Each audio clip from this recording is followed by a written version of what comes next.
Hello everyone, my name is Kristen Quesada and this is my Drama 70 oral presentation for Los Medanos College. I chose to do my presentation on the film Seven, directed by David Fincher. I chose this film because it really stuck out for many reasons to me. In this presentation, I am going to analyze the cinematography of Seven by talking about the unique lighting, different camera angles, and framing of the scenes and how they all reflect on the mood of the film. Cinematography, first off, is defined as an analysis of how the film is made, meaning everything from how the film was shot to the development of the film. Just to recap on what the film was about, it was about two detectives that aren't very much alike. There's Detective Mills, who's a young, naive, and action-packed detective that kind of has an anger temper, and that detective is played by Brad Pitt. Also, there is Detective Somerset, who is played by Morgan Freeman, who is due to retire very soon. He's very experienced and he's way more low-key than the Mills character. The two first start off on a bad start when they encounter their first murder investigation that soon becomes the first of 7 investigations or murders. Throughout the film, the two settle their differences for the better of the investigation, knowing that they have the same goal in mind, which is to catch the murderer.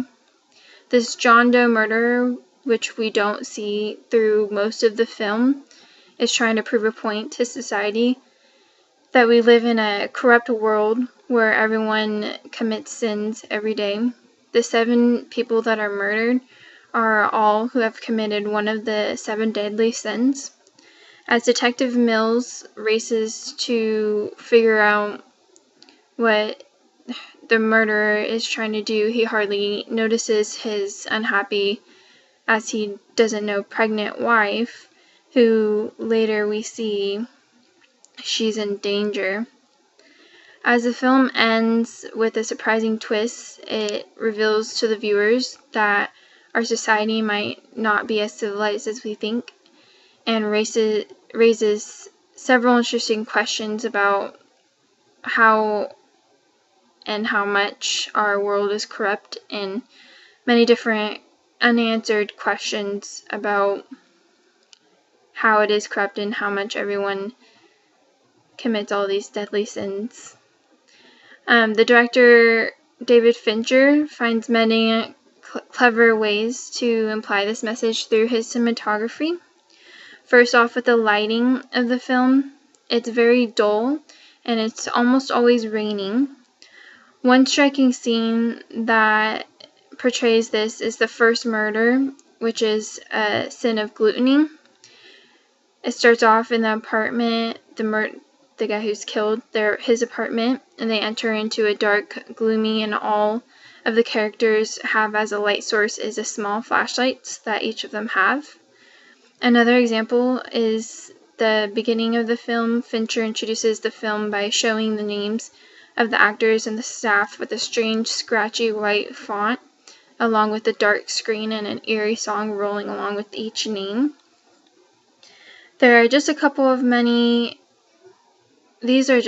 of many examples of Fincher's use of dull lighting. Fincher's use of this style of lighting gives the viewers even more of a dark and cynical mood to the film that it already gives off with the thriller.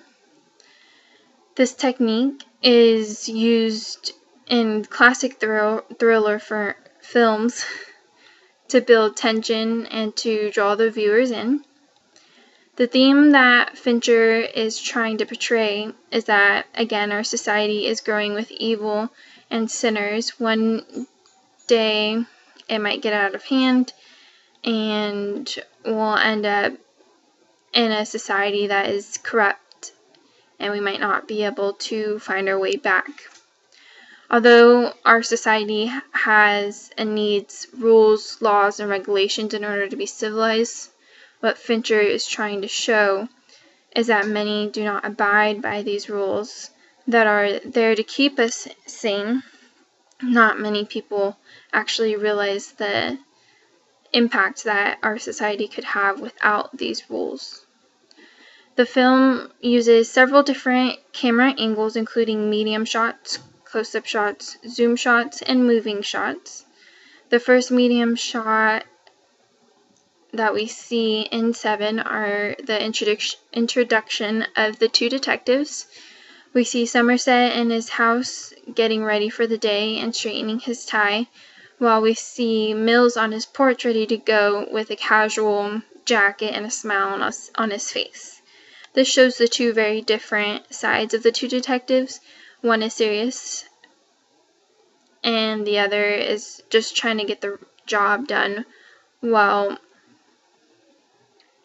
the other lacks of commitment to his career and is always waiting for some action to come his way. This type of camera angle is shown to give the viewers a chance to see the detectives in a personal view and get a feel for who they are as characters. The many close-up shots used in the film, for example, when we see any of the many crime scene photos that the detectives show on the screen, they're very close up and are used to grab the viewer's attention and to let them realize to focus what's being seen on the scene carefully, because it's an important object that should not go unnoticed. One of the zoom shots are of Detective Somerset laying in his bed thinking about the murders in the case. This technique is used to engage the viewers and gives the feeling of wanting to know what's going to happen next to the viewers. Lastly, movement shots are also very common throughout the film. For example, when Mills is chasing the murderer, this technique also is used to engage the viewers in the action of what's going on the screen and is common in many thrillers.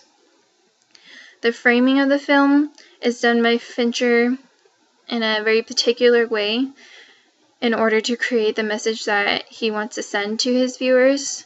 The positioning of the actors is often seen as Detective Somerset as the hero and Detective Mills as the slacker. For example, in the beginning of the film, again, the first shot where we see the detectives, Somerset is straightening his tie, which gives the viewers a feeling that he's serious, and it also shows a heroism aspect to his personality. On the other hand, we see Mills standing on the edge of his sidewalk porch, just kind of ready to go with whatever comes his way, and with no real plan or intention of saving the day. This also foreshadows the end of the film, where Somerset is left as the honorable hero, while Mills is looked down upon, but definitely does not go forgotten because of what he did. So in conclusion, Seven was directed by the clever David Fincher to send many powerful and influential messages into our world. I did enjoy this film and all of it that it had to offer. It was very interesting to analyze the different aspects that sometimes go unnoticed in order to correctly portray an important message. So thank you for your time, and I hope that you've enjoyed my presentation.